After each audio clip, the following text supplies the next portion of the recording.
Il y a des périodes compliquées. Chez Seva, tous les 10 ans, on a une grosse crise. Marc, tu es un peu le GOAT de l'entrepreneuriat en Nouvelle-Aquitaine. Un patron de boîte, d'abord, il met de l'énergie, de la vision, évidemment. J'avais dit, il y a une dizaine d'années, on sera numéro 5, on était 10e. Et maintenant, on me demande, et maintenant, quand j'ai pas confiance, quand j'ai des doutes, quand des signaux faibles me démontrent que, alors là, je peux descendre très profond dans la soute. Je suis on va dire un très mauvais manager. Ambition, courage, pragmatisme, respect. Agilité, c'est quand même des valeurs de rugby. Le monde du business est un monde où il y a quand même une forme de respect de l'autre.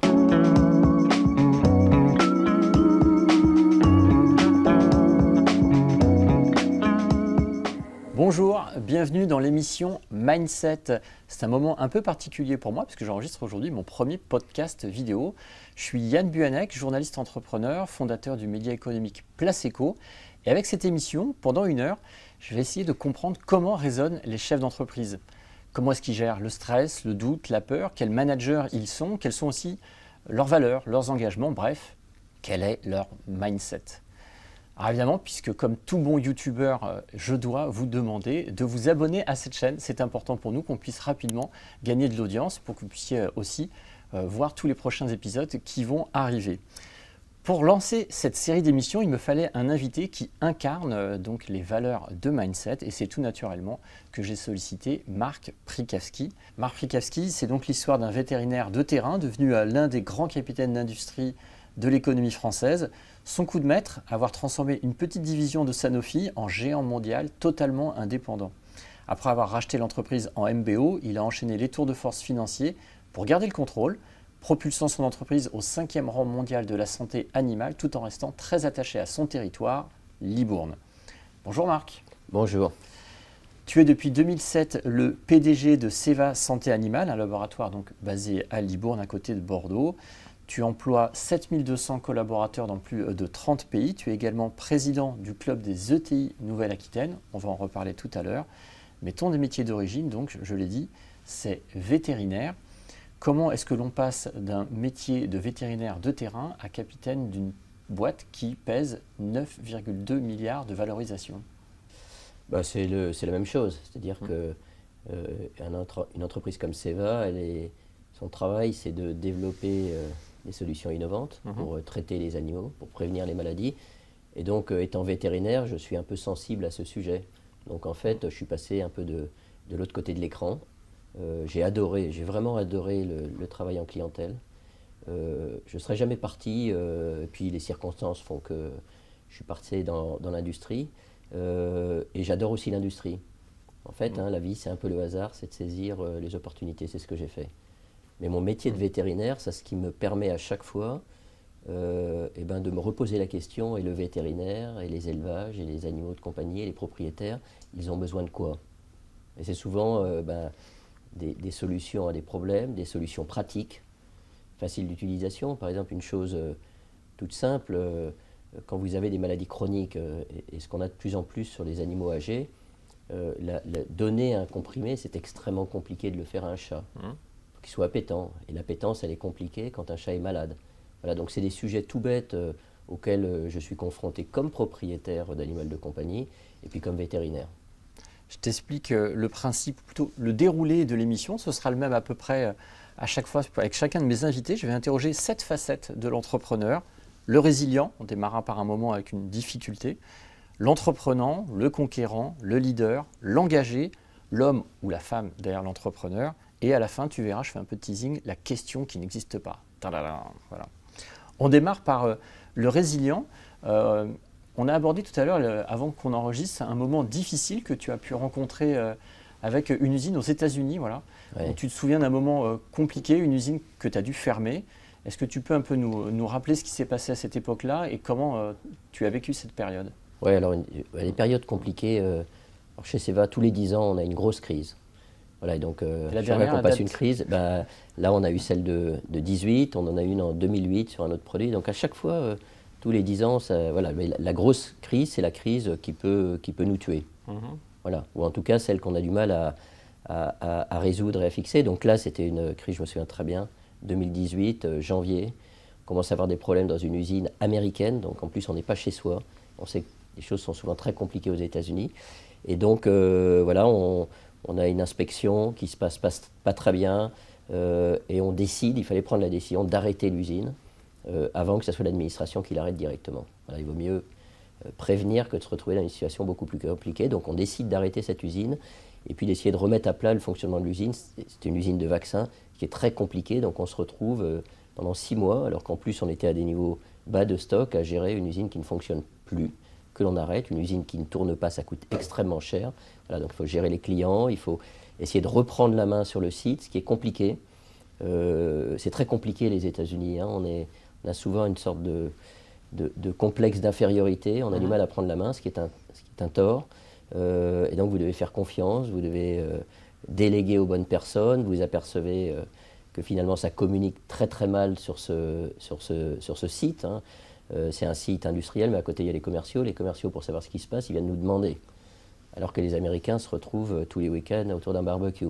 Alors c'est très étonnant, c'est pour ça que nous, une des valeurs que l'on développe aujourd'hui, c'est l'intégrité, c'est-à-dire la capacité de se dire les choses. Vous êtes dans un COMEX, vous êtes dans une instance de direction, il faut pouvoir communiquer et se dire dans la profondeur, et même si c'est parfois compliqué, gênant, de se dire les choses. Voilà. Donc pendant 6 mois, on remonte petit à petit avec des bonnes nouvelles, des mauvaises nouvelles. Et puis finalement, on commence à reprendre la main. On gère nos clients tant bien que mal. Un élément important, vous savez, très rapidement aux États-Unis, vous pouvez décider de licencier. Les commerciaux, il n'y a plus de produits, je décide de les garder. Et c'est probablement la meilleure décision qui a été prise, parce que quand les produits sont revenus, d'une certaine façon, on avait toujours le contact. On a géré avec transparence les clients. On les a même aidés sur des produits concurrents. Voilà, parce que l'important pour eux, c'était de pouvoir vacciner. Voilà, donc ça a été très dur, mais quand je suis retourné aux États-Unis, quand l'usine en marchait, j'ai été étonné parce que les commerciaux ont dit « je vous remercie ». Merci de quoi? De nous avoir gardés. Ah oui. Voilà. Il y avait combien de collaborateurs sur ce site? Sur ce site, c'est un site de 200, si on prend 200 collaborateurs. Et tu dis que ça a failli emporter carrément le groupe. On a du mal à se dire qu'une seule usine de 200 personnes peut emporter un groupe aussi grand. Oui, parce que d'abord le marché américain, c'est une usine qui fournit le marché américain, mais qui fournit toute l'Amérique latine. Pour nous, dans notre stratégie, on avait décidé, ce qui a été, je pense, une des plus grandes décisions, de mettre le paquet sur la prévention, les vaccins, et pas sur le traitement, et puis s'occuper beaucoup de la volaille, parce qu'on avait fait le pari que la première protéine animale, volaille de chair, mais aussi œufs, d'une certaine façon, assez rapidement, ça serait la volaille, première protéine animale, la volaille. Ce qui a été le cas. Prévention est devenue essentielle. À partir du moment où vous êtes dans une courbe de développement, ce qui est essentiel quand vous discutez avec vos clients, ils vous disent toujours le premier critère, c'est pas la qualité de votre produit, etc., parce que pour eux, c'est une évidence, c'est la supply, la disponibilité des produits. Voilà. Et donc là, on était complètement en défaut par rapport à cette qualité essentielle. Donc après, il faut remonter le cours, il faut regagner la confiance des clients, etc. Ce qu'on a fait, puisque aujourd'hui, si vous prenez aux États-Unis ce segment de volaille, on est leader mondial. On est numéro 1 aux États-Unis. La boîte française, numéro 1 sur la vaccination des volailles aux États-Unis. Et c'est quoi la leçon que tu as tirée de cette difficulté? C'est d'abord, en particulier aux États-Unis, ne pas avoir peur d'être intrusif, ne pas avoir peur de dire les choses telles qu'elles sont, ne pas laisser faire, et puis d'une certaine façon écouter les signaux faibles. On a fait, et on a regardé, on fait régulièrement tous les 2 ans, ce qu'on appelle SEVA We Share, c'est-à-dire qu'on interroge l'ensemble de nos salariés mondialement pour avoir le feeling de ce qui se passe, d'avoir l'engagement, etc. Et quand j'ai regardé les analyses, et notamment 2017, très clairement, l'engagement n'était plus là. Voilà, aux États-Unis. Donc là aussi, écouter les signaux que l'on peut avoir. Maintenant, je peux vous dire que ce We Share que l'on fait, on vient d'en faire un maintenant, j'épluche dans le détail tous les sites. Parce que quand vous avez, par exemple, un problème de management, vous le voyez. C'est un signal faible? C'est un signal faible, hyper puissant, c'est-à-dire qu'il n'y a pas de hasard. Quand vous faites une enquête sur vos salariés et que vos salariés vous disent quelque chose et que ça devient un signal fort parce qu'il y a une majorité qui le disent, vous n'avez pas d'engagement sur un site, vous pouvez être sûr qu'il y a un problème de management, qu'il y a quelque chose qui se passe. Donc il faut y aller, il faut comprendre, il faut aller voir ce qui se passe. Marc, tu es un peu le GOAT de l'entrepreneuriat en Nouvelle-Aquitaine. Je ne sais pas si tu connais ce mot-là, le GOAT, c'est le truc que moi, mes enfants emploient ce mot-là. Non, c'est un peu celui qui surclasse un peu ses camarades et qui fait un peu office de référence dans son secteur. Je ne sais pas si tu es conscient de ça, mais moi qui rencontre beaucoup de chefs d'entreprise, quand je leur demande c'est qui vous inspire ou c'est qui le chef d'entreprise dont vous avez envie de suivre l'exemple, c'est souvent de toi dont on parle ici en Nouvelle-Aquitaine. Donc, parce qu'il y a ton entreprise, parce que aussi je pense le club de CI et tes engagements, on y viendra tout à l'heure. C'est quoi ton moteur profond finalement? C'est quoi qui te fait te lever le matin? C'est de développer l'entreprise en fait. Voilà, c'est j'ai envie que la boîte grossisse, j'ai envie qu'elle devienne indépendante. Je suis fier de ce que l'on fait. J'ai beaucoup d'énergie. Je pense qu'un patron de boîte, d'abord il met de l'énergie, de la vision évidemment, mais d'abord il met de l'énergie, donc j'adore ça. Moi, mon travail, c'est mon plaisir. Donc je le vis sans aucune contrainte. Là, je reviens du Brésil. Je suis capable de prendre un avion demain ou après-demain parce que je considère que c'est important. Donc pour moi, c'est mon énergie, l'entreprise. Et l'ambition finalement, c'est d'être le plus grand, de dépasser les concurrents? Non. Moi, j'avais dit il y a une dizaine d'années, on sera numéro 5. On était 10e. Et maintenant, on me demande, et maintenant, je dis, on va rester numéro 5. C'est la bonne place pour Seva? Ouais, c'est une place super confortable. Parce que d'être challenger, c'est beaucoup plus confortable que d'être leader. Et donc moi, j'aime bien cette position où on se permet encore plein de choses. La très grosse boîte, finalement, qui n'a plus de réactivité, moins d'agilité, beaucoup de politique, elle me fait peur, celle-là. Ouais. Donc j'aime bien. Et puis il faut voir qu'on a des concurrents. Le leader, il va faire 4 fois notre taille. Ah ouais. Donc les bonnes règles de marketing, on dit on ne rattrape jamais un concurrent qui fait 2 fois sa taille, sauf changement majeur. Donc maintenant, c'est notre cas. C'est-à-dire le 4e fait 2 fois notre taille. Et je trouve plus intéressant de garder l'ADN de la boîte telle qu'elle est. Moi, j'adore la capacité encore à réagir, à se mobiliser. Et pour moi, c'est plus important que de devenir leader mondial. Le leader mondial, je trouve que c'est bien pour des cadres dirigeants de boîte qui peuvent se permettre d'acheter à n'importe quel prix des entreprises, etc. C'est pas leur argent. C'est pas ça. Ouais. Nous, on veut prendre des risques, mais pas mettre à risque l'entreprise. On veut rester indépendant, donc ça nous donne aussi des limites. On veut garder notre ADN. Généralement, quand vous intégrez une boîte qui fait votre taille, c'est très compliqué. Le risque majeur, c'est de perdre cette dynamique. On est une entreprise très, très dynamique, en fait. Tout à l'heure, tu me disais qu'il a fallu que tu prennes une décision difficile, c'est-à-dire de fermer un site industriel. En tant que patron maintenant d'un grand groupe, tu prends souvent des décisions stratégiques. Comment est-ce qu'on prend ces décisions-là? Est-ce que tu t'entoures? Il y a un board, évidemment, tu as des cadres, tu as aussi des cabinets de conseil, j'imagine, autour de toi. Tu as plein de gens, mais à la fin, qui décide? C'est le patron qui décide. Mais est-ce qu'il décide? Classique. Mais comment on s'entoure? Comment on écoute les autres? On prend un maximum d'informations. Nous, on a ce qu'on appelle un plan stratégique que l'on fait tous les 5 ans et que l'on révise tous les ans. Et donc là, par exemple, on a notre plan stratégique 2025-2030 et on a une ambition 2035. Et cette partie-là, on l'a construit avec entre 70 et 100 cadres mondiaux. Donc c'est tout un processus. On se fait aider en l'occurrence du BCG, mais il y a d'autres cabinets. Ça prend quelques mois et on met tout à plat. Et on met en particulier à plat le plan précédent. Qu'est-ce qu'on a réussi, qu'est-ce qu'on a loupé? Moi, j'adore cette partie-là. Et je dis toujours, c'est pas parce qu'on a réussi et qu'on réussit depuis 25 ans qu'on va réussir la 26e année. Voilà. Pas de complaisance, on se remet en cause et on tire les leçons des échecs, parce qu'on a évidemment des échecs. Donc ce travail-là, il se fait en commun. Une fois qu'on l'a fait, en fait, on a la feuille de route. Et après, moi, mon rôle, c'est toujours de donner du sens à ce que l'on fait par rapport à cette feuille de route. On fait une acquisition, voilà pourquoi on l'a fait.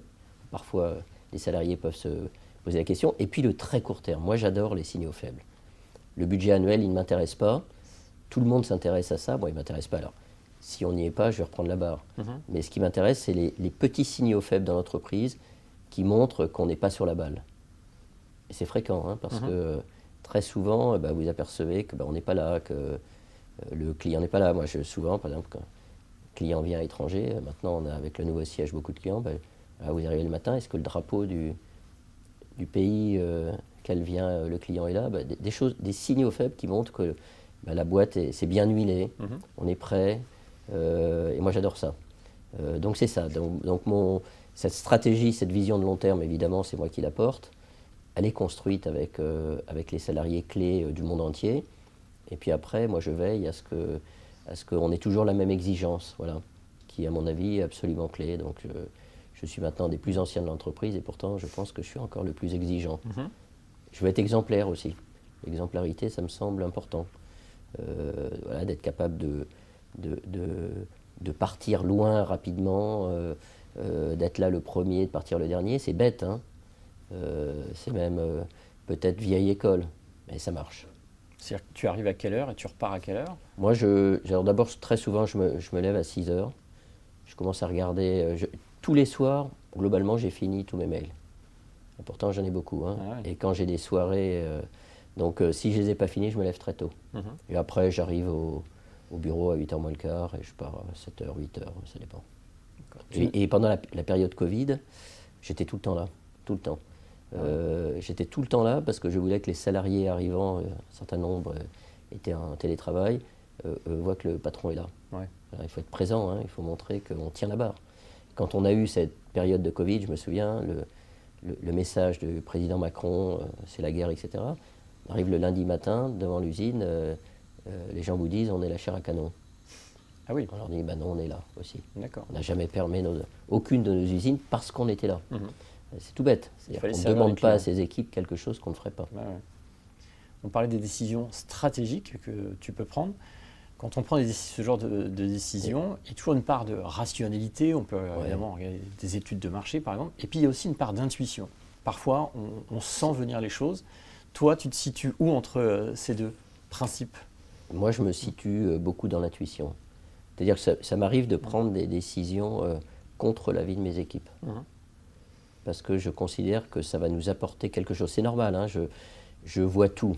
Donc j'ai forcément une vision un peu plus claire que les uns et les autres sur l'entreprise et ses capacités.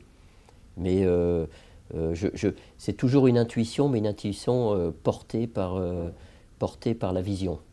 Voilà, je me souviens d'une acquisition qu'on a faite aux États-Unis, tout le monde était opposé, et pourtant moi je ne voyais pas le produit à l'intérieur de la gamme et de l'entreprise qu'on achetait, mais les savoir-faire, les compétences.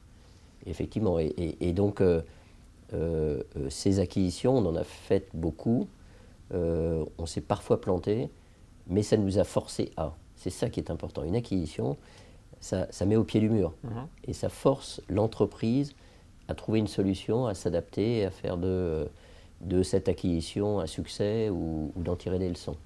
Donc moi j'aime bien cette forme d'instabilité dans laquelle on se met. Alors et c'est vrai que quand on fait une acquisition, il y a toujours une partie totalement opaque. Hein. On ne fait jamais une acquisition en ayant tous les éléments. Il y a une part de secret, hein, d'inconnu dans une acquisition. Donc le feeling à ce moment-là joue. Et puis la vision stratégique. Donc c'est forcément les deux. Voilà. Les personnes que l'on rencontre, la cohérence. Moi je suis très... Voilà, je ne comprends pas forcément tout en R&D, mais il faut que ça soit cohérent. Ouais. Voilà, c'est quand même important, hein, de se dire est-ce que la démonstration est logique? Et est-ce qu'il y a sur certaines acquisitions des moments où peut-être la nuit, tu as du mal à trouver le sommeil en disant oh là là là, je me demande si j'ai pas fait une bêtise? Jamais. Jamais. Non. Moi d'abord, je dors très bien, je ne suis pas stressé. Le business, ça reste du fun. Je ne suis pas stressé, sauf sur des sujets qui peuvent toucher à des personnes. Là, ça peut me stresser. Mais sur la partie business, jamais, parce que j'ai l'impression de savoir ce qu'il faut faire. Et puis j'ai confiance dans mes équipes. Ça ne veut pas dire que je ne les challenge pas, mais quand j'ai confiance, je leur laisse sans problème la barre.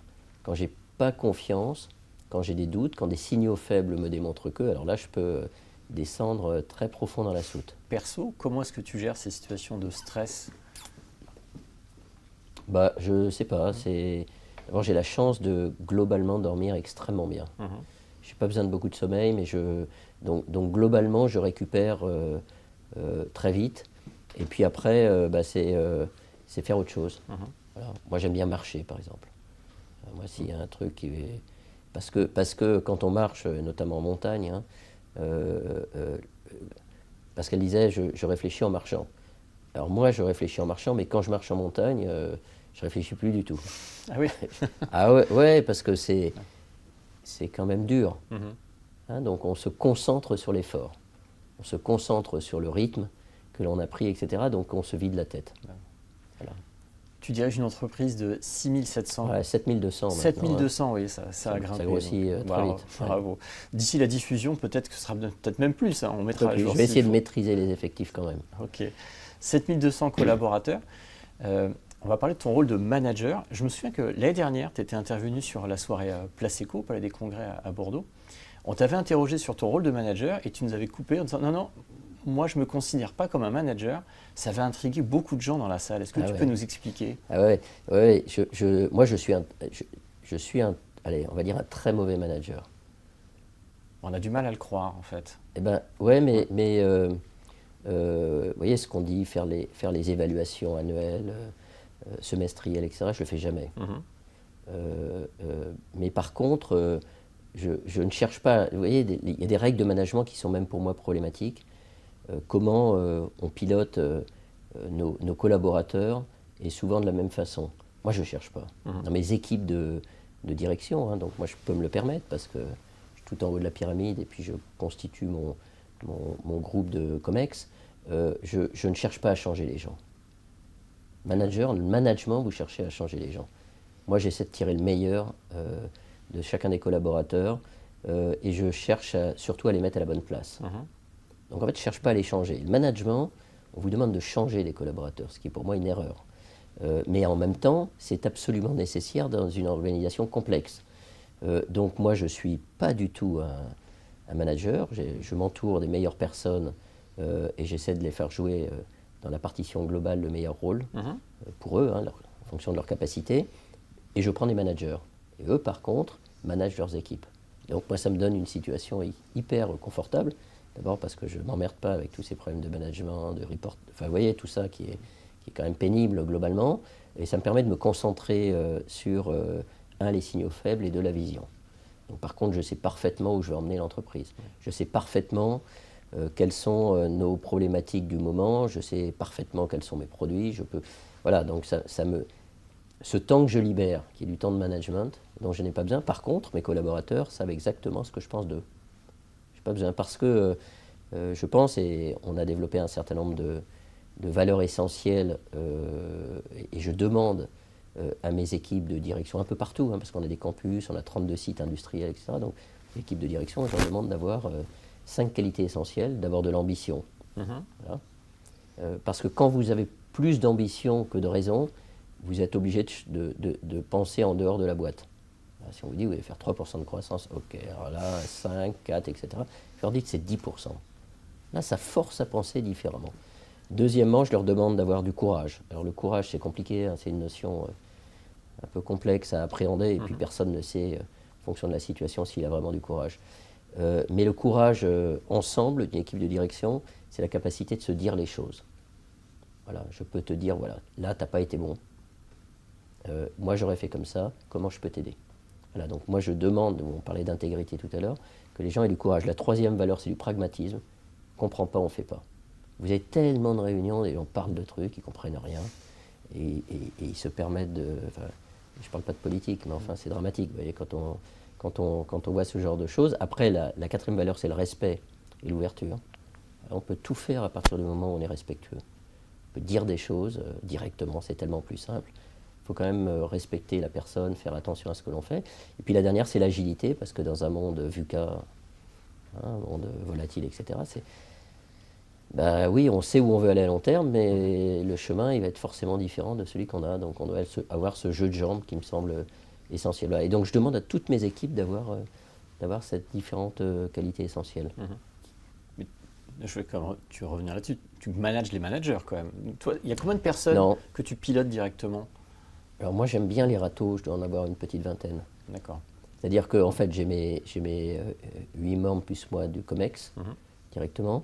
Et puis je prends des personnes en direct parce que parfois, elles ne peuvent pas trouver leur place dans l'organisation, mais elles ont des vraies qualités. Donc moi, si quelqu'un... J'aime bien les profils avec un peu des piquants, des profils qui ne trouveraient pas leur place dans une autre entreprise très cadrée, mais qui, je le sais, ont d'immenses qualités dans des domaines assez restreints.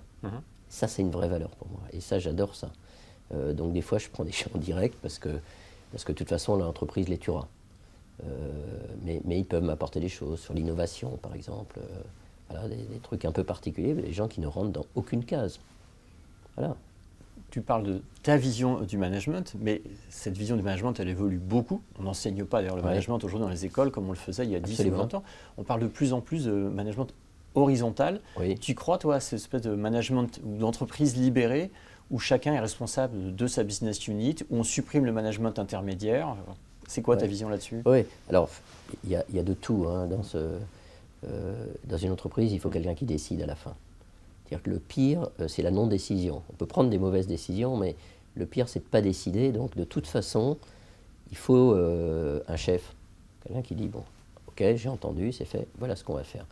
Il n'empêche qu'il faut évidemment faire en sorte, et c'est pas facile, d'avoir de plus en plus des gens responsables de leur business unit.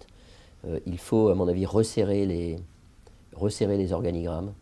Voilà, le modèle classique du manager, c'est d'avoir 7 personnes à manager. Ouais, mais ça peut être 20. Donc il faut écraser ce management. Et vous avez beaucoup de boîtes, parce qu'on veut faire plaisir à un expert, on lui donne 2 personnes à manager. C'est une erreur. Donc il faut écraser les organigrammes. Il faut faire participer et passer du temps avec les salariés pour leur expliquer la vision, pour les aligner. Il ne faut pas trop processer, parce que les process font perdre du temps. Il ne faut pas de structures corporate trop lourdes, parce que ces structures viennent embourber les opérationnels sur le terrain, que ce soit les usines et tout, parce que plus vous montez une structure corporate importante, plus elle va demander des informations sur le terrain, et moins les gens sur le terrain, que ce soit des usines, des commerciaux, etc., vont passer leur temps à faire leur boulot.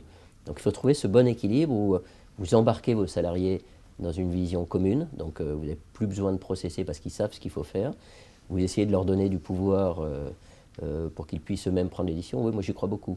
Après, un système où tout le monde décide tout, ça ne marche pas. Et si ça devait marcher, on le saurait. Même en politique, ça ne marche pas. Oui, ça, on s'en rend bien compte, hélas. Toi, tu dis que tu reviens du Brésil, là. Oui. L'importance du terrain, parce qu'on peut se dire qu'à l'heure de la visio et du management libéré, finalement, le patron, il a peut-être plus besoin d'aller voir ses équipes et ses sites aussi régulièrement. Oui. Alors moi, je vais voir mes sites, mais je vais surtout voir mes clients. Parce que quand vous êtes face à une problématique complexe, aujourd'hui, les business deviennent extrêmement complexes, la vérité, elle vient toujours du client. Et je dis toujours aux marketeurs, prenez un produit, vous rachetez par exemple un produit, vous avez un de vos produits qui est un produit, petit produit, vous dites je vais l'arrêter. Moi je leur dis toujours, allez voir les 2 ou 3 principaux clients, interrogez-les. Parce qu'eux ont peut-être la solution et vont vous éclairer sur ce que ce produit peut faire. Voilà, donc moi j'aime bien le terrain pour ça. J'aime bien aller écouter les clients, pas forcément aller voir mes équipes. Alors à chaque fois que je vais voir des clients, là je suis allé voir un gros client au Brésil, mais évidemment j'ai parlé aux équipes d'Amérique latine, enfin tous les 25, 30 dirigeants d'Amérique latine, mais j'y vais d'abord pour voir les clients.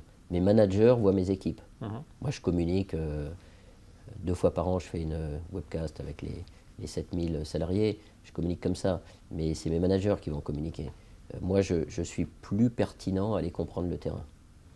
Et on a besoin de ça, je crois, hein, parce que le gros danger, c'est que le siège de l'entreprise n'est plus contact avec le client.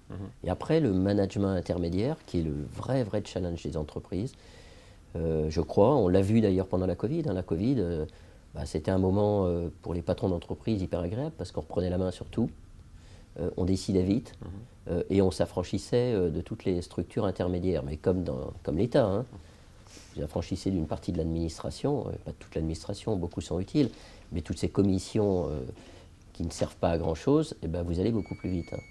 Hein. Et donc oui, c'est ça qui m'importe dans les Et pendant la Covid, et fort de ce qu'on a eu pendant la Covid, vous avez tout un management intermédiaire. Vous pouvez vous dire, il ne sert à rien. Alors, il ne sert pas pendant les phases de crise. Il sert évidemment pendant les phases normales, mais il faut s'assurer qu'il soit embarqué. Il faut s'assurer qu'il soit là pour faciliter les choses. Et ce n'est pas facile. Voilà, parce qu'il faut leur donner du sens.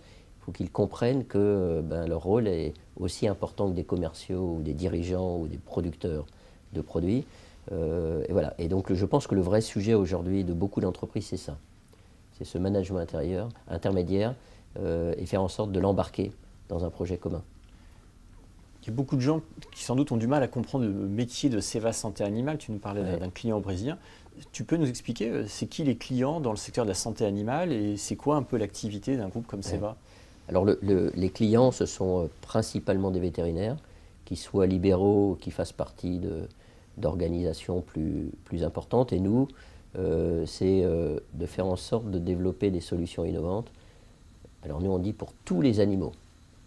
C'est très large, mais pour la partie animaux domestiques, c'est d'abord, les animaux de ferme, ce qu'on appelle les productions animales, vaches, cochons, volailles, œufs, chèvres, etc. Mais c'est très varié parce qu'un canard est différent d'un poulet, est différent d'une dinde, etc. Donc c'est d'une très grande complexité. Et puis les animaux de compagnie qui sont devenus les enfants. Ils sont devenus même les personnes, entre guillemets, les plus importantes pour beaucoup des Français ou des Anglais en particulier. J'ai entendu ta responsable RSE il y a peu de temps parler de pet humanization, c'est ça? Oui, exactement. C'est-à-dire que le chien est passé de la cour de la ferme à la cuisine, c'est l'inspiration de mes parents, à la chambre à coucher. Et puis je dirais encore plus, et on le voit avec la génération Z, il n'y a plus d'enfants. C'est-à-dire qu'on n'a plus d'enfants, mais on a notre animal de compagnie, et c'est vrai que l'animal de compagnie donne tellement. Voilà. Donc c'est devenu une passion, ce qui change d'ailleurs les possibilités que l'on a en termes de médicaments et de traitements. Il y a quelques années, on ne parlait pas de traitement ou très peu de traitement de cancéro. Aujourd'hui, c'est devenu un sujet absolument majeur. Voilà. Donc notre travail, c'est d'un côté de traiter tout un tas de maladies, mais aussi de prévenir des grandes maladies qui peuvent apparaître. Alors on l'a vu en humaine, ça a été la Covid, mais on l'a vu aussi dans d'autres cas. Il y a des maladies qui très souvent sont d'origine animale.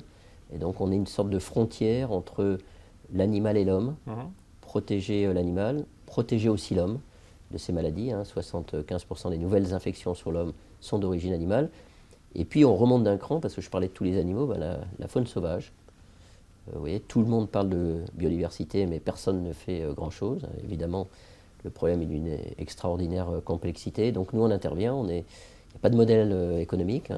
Nous, on intervient en disant, il y a des espèces à risque de disparition, et les maladies peuvent accélérer ça. Donc comment on intervient pour essayer de les protéger. Et puis, sur ces maladies transmissibles de l'animal domestique à l'homme, les 2/3 sont d'origine de la faune sauvage, parce qu'en fait, quand on interfère sur les écosystèmes, finalement, on rapproche de plus en plus l'animal domestique de l'animal sauvage. Et du coup, il y a tout un tas de maladies qui passent de l'un à l'autre et qui après passeront sur l'homme. Voilà, donc on intervient, on a créé un fonds de dotation qui va devenir une fondation avec des projets absolument passionnants. Voilà. Ça Koala, par exemple. Le koala? Vas-y, explique-moi, explique-nous. Non, mais par exemple, on voit bien que c'est pendant ces dernières années, il y a 30% de la population qui a disparu. On parle de l'Australie, avec les feux qu'on a eus, évidemment. Ils ne se déplacent pas très vite, ils ne peuvent pas fuir.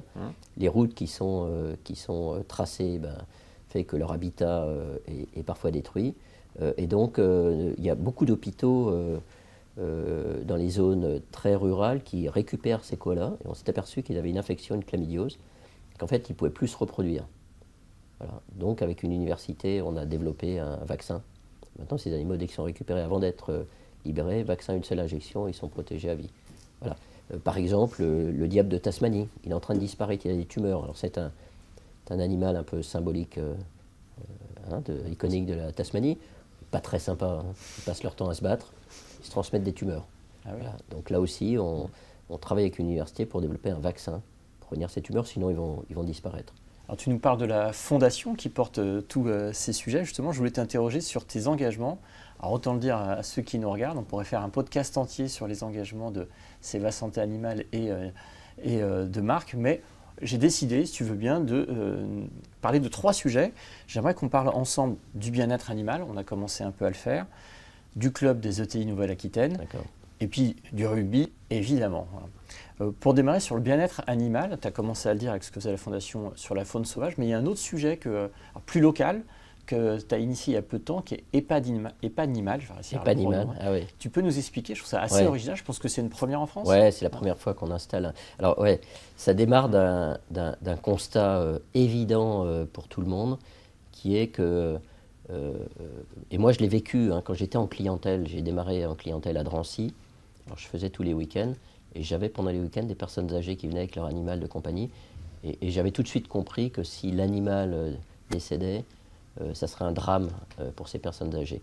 Et donc, on a fait d'abord une loi est passée, la loi Bien Vieillir, je crois que c'est en avril 2024, qui dit qu'on ne devrait pas séparer une personne âgée de son animal de compagnie. Sauf que, aujourd'hui, dans les faits, on les sépare tout le temps. Pourquoi? Parce que les EHPAD ne sont absolument pas équipés pour accueillir les animaux. Et puis, ça pose énormément de problèmes. Moi, je suis véto, et donc on a beaucoup de vétérinaires dans la boîte, j'ai toujours les pieds dans les bottes. Donc moi, un challenge comme celui-là, il m'intéresse.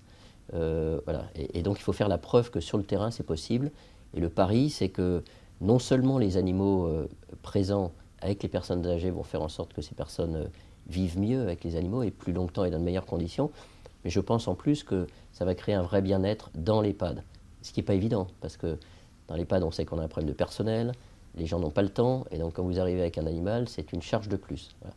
Donc on s'est dit, on va tester, voilà, on va faire un essai grandeur nature, et puis on verra ce qui se passe. Donc c'est ce qu'on a fait à l'EHPAD à Libourne, à côté de chez nous, Belle-Île. J'ai un copain, Nicolas Leroy-Fleurio de Cops, qui, quand je lui ai proposé le projet, il m'a dit j'y vais, ça m'intéresse. Nicolas, ce sera l'invité du prochain podcast Mindset. Voilà, donc tout de suite il m'a dit ouais, c'est une super idée. Et donc on a démarré ce projet en se disant qu'est-ce qu'il faudrait pour accueillir des animaux de compagnie dans l'EHPAD. Donc on a mis en place un bâtiment qu'on a financé, on l'a designé, c'était un peu compliqué, mais on a travaillé, on est allé voir des boîtes un peu spécialisées en Bretagne qui accueillent des animaux, on est allé voir aussi des maisons de retraite dans les pays nordiques qui sont très en avance sur nous. Voilà, et donc on a fait ce travail, et puis on a installé la structure, on a formé le personnel. Il faut savoir qu'un tiers des personnes, globalement, ont peur des chiens. Ah oui. Peur des chiens. Donc comment vous gérez des chiens qui vont arriver dans un EHPAD avec des gens qui en ont peur? Il faut les former. Comment vous faites arriver des animaux qui parfois peuvent être, pour des diverses raisons, incompatibles avec les autres animaux, donc on peut refuser. Qu'est-ce qui se passe quand la personne âgée va décéder, que l'animal va rester? Donc il y a plein de problèmes pratiques qui vont nous permettre de faire un livre blanc qu'on va mettre à disposition des autres EHPAD, de façon à ce qu'ils puissent répondre à ces problématiques. Mais c'est une multitude, mais c'est toujours la différence entre une idée que vous avez, et cette idée elle est venue d'une association TERPTA, et la réalité. Avoir une idée, c'est facile, c'est 5% du travail. Mettre en œuvre cette idée, la valider sur le terrain, c'est là que ça devient très compliqué d'ailleurs. C'est l'exécution qui fait la réussite. C'est exactement ça, mais vous avez plein de startups qui ont des superbes idées, mais la réalisation est souvent plus compliquée. D'ailleurs, si ces idées n'ont pas été mises en place, c'est souvent parce qu'il y a plein de problèmes. Voilà, donc on s'est dit on y va, et on a découvert effectivement que c'était très compliqué. Maintenant ça marche. Après on a des histoires absolument exceptionnelles qui justifient ça. La première personne qui est arrivée avec son chat, elle était déjà là depuis quelques jours, totalement renfermée, cette personne. On découvre qu'elle avait gardé sa maison pour pouvoir garder son chat. Dans sa maison, quelqu'un chaque jour passait pour lui donner à manger. On récupère l'animal, on le met, c'est la première calac, s'appelle, première chatte qui rentre dans l'établissement. Mais en quelques jours, cette femme est devenue rayonnante, parlait avec tout le monde. Pareil, l'animal était en mauvais état. Maintenant, chatte qui a 14 ans. Enfin, voilà, rien que ça. On a un deuxième cas là récemment qui est beaucoup plus triste, d'une personne qui est décédée. Alors elle s'est endormie pendant 2 jours. La chatte, pendant 2 jours, est restée au pied du lit sans manger. Elle est restée encore une journée de plus sans manger, puis après la famille est venue la récupérer. Et voilà, c'est juste ça. Donc de ne pas avoir compris que un animal de compagnie, c'est pour une personne âgée qui est souvent seule, mais un lien d'une force incroyable. Et puis je dis souvent, cette personne âgée, elle est encore utile à quelque chose. Parce qu'à la fin, on les met dans des endroits où elles ne servent plus à rien. C'est juste, voilà, de se dire, autrefois, il y avait les petits-enfants, on s'en occupait et tout, de se dire, je suis encore utile, j'ai mon animal qui est toujours heureux, je le nourris, voilà, c'est exactement ça. Bravo en tout cas à tout, j'adore ce tout ce que tu mets en place, c'est assez saisissant. Le club des ETI, pas du tout la même histoire, mais une histoire très emblématique de ce que tu as réussi à construire sur la région Nouvelle-Aquitaine. Donc c'est une initiative qui est née en 2013, je crois, c'est ça, sous ton impulsion et sous celle du président de région, Alain Rousset, voilà, le président de la région Nouvelle-Aquitaine. C'était quoi l'idée de fédérer ces ETI? Donc une ETI, on peut peut-être le dire, c'est une entreprise de taille intermédiaire, c'est les entreprises qui font entre 250 et 5000 salariés et qui finalement, c'est un peu le poumon de l'économie territoriale. Et ces entrepreneurs, ils se connaissaient peu jusqu'à ce que tu les réunisses. Exactement ça. En fait, on a l'habitude dans les entreprises de travailler en filière. Je suis dans l'aéronautique, je connais les autres boîtes, etc. Moi, je suis dans le secteur de la santé animale, je connais mes concurrents, les autres entreprises. On n'a pas l'habitude de partager dans des secteurs différents. Et pourtant, on a les mêmes problématiques. Voilà, pourtant, on est confronté, on parlait tout à l'heure de management, d'embauche, etc., etc. On a exactement tous les mêmes problématiques. Et je dirais même, d'être de secteurs différents, ça apporte plus parce qu'il y a des domaines en particulier dans lesquels les uns et les autres sont plus pointus. La production, vous voyez, on a une unité de production de machines, qui va dans la machine-outil en Bretagne, mais j'ai des gens dans le domaine de l'aéronautique qui sont beaucoup plus pointus que moi. Voilà. Donc le principe c'était ça, c'est de se dire, on a un certain nombre de sujets, alors ça peut être le développement à l'international, ça peut être le financement, ça peut être les RH, qui sont des sujets importants et sur lesquels on va travailler ensemble, on va partager. Si on a des questions, moi je me souviens de questions, voilà, j'embauche un contrôleur de gestion aux États-Unis, ça me coûte tant, je trouve que c'est hors de prix, est-ce que c'est normal? On lui dit bah ouais. Alors, on lui demande déjà c'est côte est, côte ouest ou Midwest, et après on lui dit bah ouais, si tu es à côté de Boston, ça va te coûter très cher. Voilà, rien que de choses comme ça, ça permet avec ses pairs d'avoir des informations très intéressantes. Et puis après, on est passé à une dimension maintenant un peu différente avec le PPA. Première fois qu'en France, PPA est signé par 9 entreprises, ce qui est rare parce qu'en général, vous avez besoin d'une entreprise. PPA, oui, c'est un accord d'achat d'électricité entre entreprises. C'est compliqué, sur une durée de 15 ans. Nous permet de négocier de l'énergie verte. Le Club ETI, c'est 150 adhérents? Ouais, 130 entreprises, une vingtaine, un peu plus de 20 milliards, ça va être 22 milliards de chiffre d'affaires, 100 000, un peu plus de 100 000 salariés. Donc ensemble, on est la plus grosse entreprise de la région. Et pour toi qui es le président de cette asso, c'est quoi le plus compliqué finalement? C'est diriger, diriger 7200 salariés ou mettre d'accord 130 patrons de grandes boîtes qui ont parfois un ego un peu important? Alors, c'est quand même la boîte. Parce que le Club ETI, il n'y a pas d'enjeu de business et de survie. Après, non, ils ne sont pas durs, les patrons, ils sont sympas. Non, ce qui est important, c'est que quand on est entre nous, c'est très sympa. C'est-à-dire que maintenant, c'est des liens d'amitié qui sont créés. Donc, il n'y a pas de sujet d'ego. Enfin, franchement, j'en ai jamais vu. Non, moi, ce qui est dur encore, c'est qu'on a toujours voulu accueillir des petites boîtes, des plus petites boîtes à potentiel, et comment nous, on aide réellement ces boîtes à potentiel. Et pour moi, on n'y est pas arrivé. Alors, on discute aussi avec le club des entrepreneurs. Comment faire en sorte ces entreprises qui auraient 100 salariés ou qui auraient un fort potentiel de croissance, comment réellement, il faut prendre du temps, du mentorat, comment on va aider ces boîtes à passer le cap, à passer les 250, à se développer. Je crois qu'on a beaucoup à apporter et pour moi, on n'y est pas arrivé. Je le dis aux autres entreprises, je ne suis pas satisfait de ce que l'on a fait. Donc, encore des challenges à relever avec le club avec le club des ETI. Tu as récemment inauguré ton nouveau siège social à Libourne, donc on en parle pas mal de cette ville à laquelle tu es très attaché. Alors pour ceux qui n'auraient pas encore eu la chance de visiter ce site, c'est vrai que c'est assez incroyable. Donc, on est derrière la piscine municipale à la Calinésie. Et puis tout d'un coup, on découvre en haut d'une colline un bâtiment circulaire. On pourrait se croire chez Apple presque. Ben non, on n'est pas chez Apple. On est donc en Gironde, chez Seva Santé Animale. Et donc tu m'avais invité à cette inauguration et tu as donné à un moment la liste des entreprises qui ont participé à la construction de ce site, depuis l'architecte, le maître d'œuvre et tous ceux qui ont participé à la construction.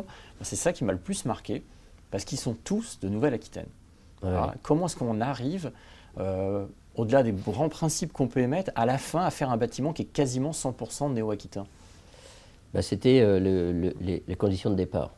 C'est-à-dire que pour moi, une entreprise comme Seva ne peut pas se développer et réussir, parce qu'on est une entreprise qui réussit, sans d'une certaine façon partager cette réussite avec son territoire. Ça fait partie de mes valeurs profondes, et je le dis, je suis français, je suis européen, etc. Vous voyez, donc je ferai toujours en sorte de faire, et en priorité, de faire passer mon écosystème. Et donc je me suis dit, ce projet, évidemment, faire un concours d'architectes, et on ne prendra que des cabinets d'architecture néo-aquitains. Je ne vais pas aller chercher des cabinets parisiens ou étrangers. Et puis je vais faire travailler que des entreprises locales. Parce que déjà, en termes d'empreinte carbone, on comprend bien qu'il y a un avantage majeur. Et puis je crois que ça fait partie de notre rôle d'aider aussi ces entreprises à se développer. On l'a fait, et c'est une super réussite. Il ne faut pas avoir peur de ça. Et je le dis, c'est le contraire de ce que fait l'État. Sur les appels d'offres, on prend moins de risques quand on est fonctionnaire à prendre une boîte étrangère qu'une boîte française. C'est dramatique parce qu'on peut être accusé de vouloir favoriser, etc. etc. Non, mais il faut d'abord faire travailler les entreprises locales, françaises, etc. C'est absolument normal. Et je dirais, tout le monde le fait, sauf nous. Et tu te verrais un jour faire de la politique? Non, je crois que c'est un monde trop dur. Le monde du business est un monde où il y a quand même une forme de respect de l'autre. Le monde de la politique, c'est un monde sans limite. On est extrêmement exposé et agir. Mais agir au niveau national, il faut du courage. Et vous en avez des hommes politiques qui ont du courage. Et d'ailleurs, ceux-là sont les plus malheureux parce qu'ils voient ce discours avec un certain nombre d'excités qui disent tout et n'importe quoi. Et je pense que pour eux, c'est extrêmement dur de voir ce qui se passe. Donc non, la politique, c'est pas mon truc. Non, par contre, aider les boîtes, faire des choses, oui, bien sûr. Alors à l'inverse, il y a un truc que tu adores, c'est le rugby. Ah oui. On va parler de l'UBB, l'Union Bordeaux-Bègles. Ouais. Il y a plein de gens, sans doute, d'ailleurs, qui nous regardent, qui ne connaissent pas forcément le métier de Seva Santé Animale. Par contre, ils connaissent ton logo bleu et rond, parce qu'il s'affiche sur le maillot des joueurs Absolument. de l'UBB. Tu as baptisé aussi le campus UBB où s'entraînent les joueurs. Ouais. C'est quoi le sens de cet engagement? Le sens de l'engagement, c'est d'abord le rugby, parce que je vous ai dit tout à l'heure les qualités essentielles, ambition, courage, pragmatisme, respect. Agilité, c'est quand même des valeurs de rugby, donc ça me parle. Agilité avec la ligne d'arrière que l'on a à l'UBB, je pense qu'on est bien doté. Je trouve que c'est un sport qui est encore un sport à taille régionale humaine. On voit bien, moi j'aime bien ces sports où toutes les strates de la société sont présentes. On voit, au foot, on ne voit pas de patron d'entreprise. Quand vous allez au rugby, vous avez des patrons d'entreprise, mais je croise mes ouvriers, Voilà, donc ça, j'aime bien cette mixité qui est une richesse absolument incroyable. Et puis moi, je soutiens l'UBB, mais je soutiens tous les clubs où on est présent. Voilà, parce qu'évidemment, l'UBB, c'est une merveilleuse image avec un travail remarquable qui a été fait par Laurent Marty. Mais moi, j'aime bien les clubs amateurs localement. Donc, on soutient le club à Libourne, le RCL. À Montpont, Ménestérol, on a une plateforme logistique, on soutient Vannes. Donc, à chaque fois qu'on a une implantation quelque part, je dis allez voir le club de rugby. D'ailleurs, quand je recrute, je regarde aussi le CV. Et quand je vois rugby, je dis tiens, il a des valeurs, il a du courage. Voilà, Tu sais que maintenant tu vas recevoir que des CV de gens mais j'en ai beaucoup. Non, mais c'est déjà le cas. Non, mais j'ai déjà la vice-présidente de la fédération en charge du sport, du rugby féminin, qui travaille chez nous. Donc j'en ai beaucoup déjà. Mais ça fait partie aussi des valeurs historiques du rugby. Comment les entreprises contribuaient autrefois? On donnait un boulot à mi-temps aux gars qui jouaient au rugby. Alors il arrivait parfois le lundi un peu amoché, mais ça faisait partie du jeu, et ça fait partie pour moi du rôle que les entreprises doivent jouer sur leur territoire. Donc le rugby, pour moi, c'est les valeurs que j'aime beaucoup, et puis d'une certaine façon, le rôle que joue le rugby sur les territoires, notamment le sud-ouest, évidemment. On va essayer de connaître un peu mieux l'homme Marc Frykowski. Donc, je te propose quelques questions avec des réponses rapides si possible. C'est quoi le livre que tout bon chef d'entreprise devrait avoir lu? Alors, je dirais pas, d'abord, il y en a énormément, mais moi, je reviens toujours à des fondamentaux. Pour moi, c'est les Kotler sur le marketing. Marketing management, je me souviens de ces bouquins, je sais pas, moi, ça fait 40 ans que j'ai dû lire, il y en a un paquet maintenant. Ouais. Je trouve que de revenir à des fondamentaux, parce que la base pour beaucoup d'entreprises, c'est les produits. Voilà. Donc, et se reposer les questions sur les produits. Moi, à chaque fois que je prends un chapitre de ces bouquins, tout de suite, ça me donne des idées. J'écris des trucs et je dis ah ouais, ce produit, est-ce qu'on n'a pas fait? Ah ouais, on a peut-être oublié ça, voilà. Donc pour moi, c'est la référence. Les Kotler, parce qu'on a eu énormément, mais ouais, je trouve que c'est absolument intéressant. C'est quoi la chanson qui te met de bonne humeur? Alors, ça, c'est compliqué parce que ce que j'ai beaucoup de mal à faire, c'est d'écouter de la musique et de travailler. Je ne sais pas faire. Et je vois pendant mes études, il y a des gars qui avaient de la musique, des casques. Je suis incapable. Soit j'écoute la musique, soit je me concentre. Je sais pas, moi je dirais We Are the Champion. Un truc comme ça, on y va. Bon, allez, on y va le matin, on prend la voiture, et puis on met ça à fond et on attaque la journée. C'est quoi l'appli que tu utilises le plus sur ton téléphone? Ah bah, voiture, c'est Waze. Ouais. C'est souvent dans ta voiture. Ouais. Souvent sur la route. Souvent, ouais. On a beaucoup parlé d'animaux. Quel est ton animal préféré? Alors moi j'ai 5 chats et un chien. Ah oui, quand même. Ouais. Donc je dirais, parce que c'est une présence très différente, mon chien. J'adore les chats. C'est J'en ai eu tout le temps. quelle espèce de chien? C'est un Lagotto Romagnolo. Donc c'est un chien. J'avoue que je ne connais pas. Non, c'est un chien qui est comme un mouton. Donc il ne perd pas ses poils. C'est un chien d'eau. Donc dès qu'il y a de l'eau, il plonge.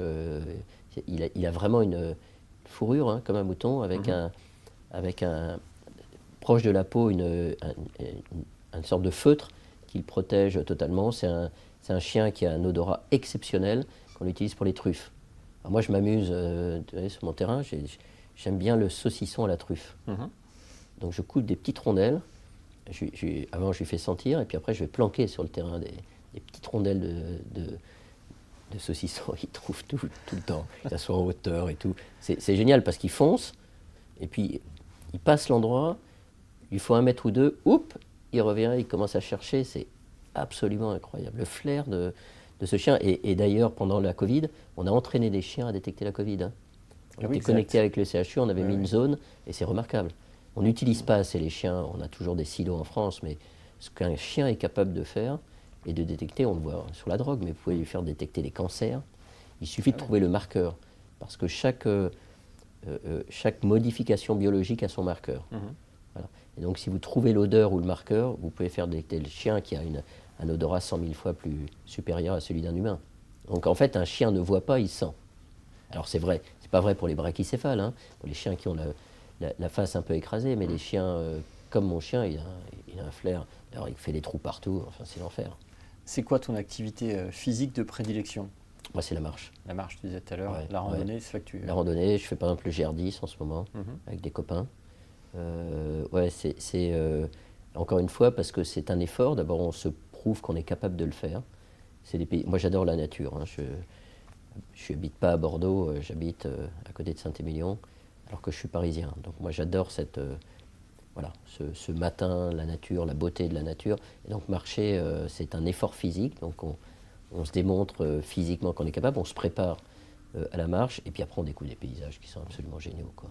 C'est dormir en refuge, etc. Enfin, moi j'adore ça. Quelle est la personne qui t'inspire? Moi je pense peut-être les grands hommes. Moi je trouve que l'histoire, et puis on aurait peut-être besoin de ça, mais vous voyez des personnages qui ont marqué notre histoire dans des moments durs. Je pense à Churchill, je pense à De Gaulle. Pour moi c'est des... Churchill, celui qui est derrière toi. Ouais, une citation. Le succès, voilà. C'est d'aller d'échec en échec Moi, sans perdre son enthousiasme. Moi, je trouve ça merveilleux. Alors que il a pris les manettes pendant la guerre tardivement, alors qu'il a vécu les Dardanelles, qui a été une catastrophe et tout. Comment il y a des gens qui sont capables, dans des périodes hyper dures, on parlait de commandement, de faire le contraire de ce que les autres disent, et comme De Gaulle. Je trouve ça juste admirable. Donc après, les autres, il y a plein de penseurs intéressants, mais on est tous un peu penseurs, et puis tous travaillent. Non, je trouve qu'il y a des gens d'un moment particulier de l'histoire qui sont révélés exceptionnels. C'est quoi ta devise? Moi, je dirais être au bon endroit au bon moment. Donc ça rapproche du terrain. Voilà, il faut pour faire du business, vraiment donner beaucoup d'énergie. Moi, je me souviens, quand j'étais à Paris, j'ai démarré, j'allais en Bretagne, beaucoup d'élevage, j'allais jamais en train, en avion, j'allais toujours en voiture, parce que quand vous êtes avec quelqu'un ou un client, parfois il faut rentrer la nuit. Les choses se décident tardivement. Donc voilà, pour moi, c'est voilà, quand on sent quelque chose, il faut y aller, une acquisition, un truc. Donc c'est mettre beaucoup de temps et d'énergie, donc il faut être au bon endroit, au bon moment. Pour moi, c'est ce qui est clé dans le business. Et c'est quoi ton talent caché? Je pense que j'en ai pas.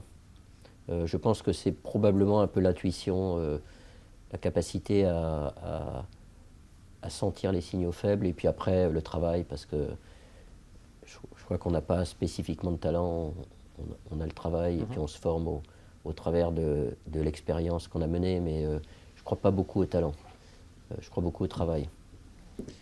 L'entretien est terminé, il me reste encore à te poser la question qui n'existe pas. Alors, évidemment, on peut se demander ce que c'est. On a fait un petit trucage IA, qu'à chaque fois on va reproduire, et on demande à une personnalité qui existe ou qui est déjà décédée de te poser une question, évidemment. La personnalité sera différente selon l'invité. Pour cette première question qui n'existe pas, on a demandé à Louis Pasteur de te poser une question. Et oui, parce que figure-toi qu'il y a plein de choses à te dire. Donc je te propose de regarder. Marc, suite à la période de la Covid-19, on a vu une forte montée de la défiance envers la science et les vaccins chez une partie du public. En tant que vétérinaire de formation, comment vivez-vous personnellement cette crise de confiance dans la science et dans la vaccination? Est-ce que cela vous interpelle de voir des décennies de progrès scientifiques remises en question? Alors, pour donner ta réponse, on va d'abord saluer le public parce que tu nous répondras après directement à la caméra et tu répondras à Louis, évidemment.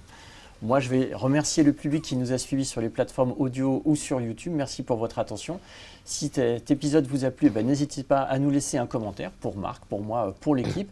Évidemment, pensez à vous abonner pour recevoir les prochains épisodes. Et puis, je vous dis à très bientôt, vous l'avez compris, on se verra très prochainement avec Nicolas Leroy-Fleuriot. Et pour la réponse à la question qui n'existe pas, c'est tout de suite après le générique. Merci, Monsieur Pasteur, pour cette question. Vous avez quand même été à l'origine d'un côté de la vaccination contre la rage, mais pas uniquement, parce que ce qu'on oublie, c'est qu'à l'époque, la science vétérinaire et la science humaine étaient extrêmement liées. Et donc Louis Pasteur a travaillé sur les deux, des vaccins animaux et des vaccins sur l'homme. Et d'ailleurs, il avait dans ses équipes une personne, Charles Mérieux, et moi j'ai son petit-petit-fils, Alexandre Mérieux, qui est au board de Ceva et qui est l'un de nos principaux actionnaires. Donc ça me touche énormément cette question. Difficile d'y répondre, on rentre dans une période de total obscurantisme. C'est dramatique, c'est juste dramatique. S'apercevoir qu'aujourd'hui on est en train de nier 2 siècles de science, de démonstration absolument évidente que la vaccination offre des avantages majeurs, mais absolument majeurs. Et derrière la vaccination, il y a aussi, puisqu'on peut parler de techno comme l'ARN messager, il y a les traitements des cancers qui sont en train de bouleverser les choses. Donc voilà, je ne sais pas trop quoi dire, sauf que malheureusement, si la vaccination devait être arrêtée, on va simplement se retrouver face à des épidémies de nouveau majeures, comme la rougeole, la poliomyélite, etc., etc.